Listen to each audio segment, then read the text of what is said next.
नमस्कार, आज आपण बनवूया हरभऱ्याची डाळ घालून दोडक्याची रेसिपी। त्यासाठी मी येथे दोडका आणि हरभऱ्याची डाळ 2-3 पाण्याने स्वच्छ धुवून 2 तास भिजत ठेवली होती।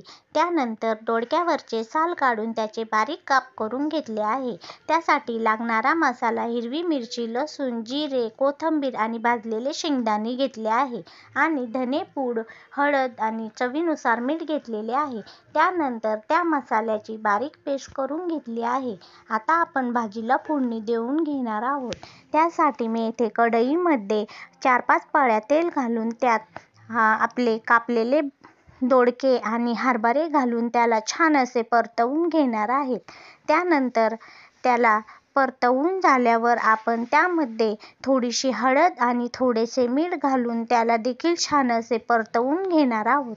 या ठिकाणी आता आपले दोडके, हरभरे हळद मीठ छान असे परतवून झाल्यावर त्यावर आपण झाकण ठेवून 2 मिनिटे वाफ काढून घेणार आहोत। आता या ठिकाणी आपण 2 मिनिटांसाठी त्याची वाफ काढून घेतलेली आहे। आता आपण त्याला छान असे हलवून त्याला बाहेर काढून घेणार आहोत। ते बाहेर काढून झाल्यानंतर त्याचमध्ये आपण बारीक पेस्ट केलेला मसाला घालून त्याला देखील छान असे तेल सुटेपर्यंत परतवत राहणार आहोत। आता या ठिकाणी आपल्या मसाल्याला छान असे तेल सुटलेले आहे।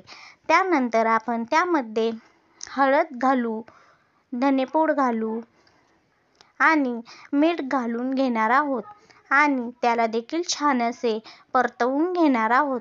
आता या ठिकाणी त्या मसाल्याला छान असे तेल सुटेपर्यंत आपण परतवत राहणार आहोत। आता या ठिकाणी आपल्या त्या मसाल्याला छान असे तेल सुटलेले आहे। त्यानंतर आपण त्यामध्ये हरभरा आणि दोडका घालून त्या मसाल्याला आणि हरभरा दोडक्याला एकजीव करून घेणार आहोत।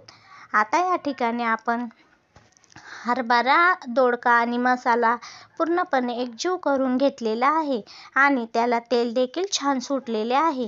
त्यानंतर त्यामध्ये मी 2.5 ग्लास पाण्याचा वापर केलेला आहे। त्यानंतर त्याला आपण छान असे हलवून घेणार आहोत। ते हलवून झाल्यानंतर मोठा गॅस करून त्याची एक उकळी काढून घेणार आहोत। आता येथे त्या रस्स्याला छान अशी उकळी आलेली आहे। आता बघू शकता की आपला हरभरा शिजलेला आहे की नाही। तर या ठिकाणी आपला हरभराही शिजलेला आहे आणि दोडका देखील शिजलेला आहे। आता हा पटकन का शिजलेला आहे तर आपण सुरुवातीला तेलामध्ये त्याला छान असे परतवून त्याची 2 मिनिटाची वाफ काढून घेतल्यामुळे तो पटकन शिजलेला आहे। आपल्या भाजीला तरी देखील छान आलेली आहे। जास्त पातळही झालेला नाही आणि घट्ट देखील झालेला नाही आपला रस्सा। चवीला खूप छान लागतो। एकदा नक्की करून बघा। व्हिडिओ जर आवडला असेल तर व्हिडिओला लाईक, शेअर, सबस्क्राईब करायला विसरू नका। धन्यवाद।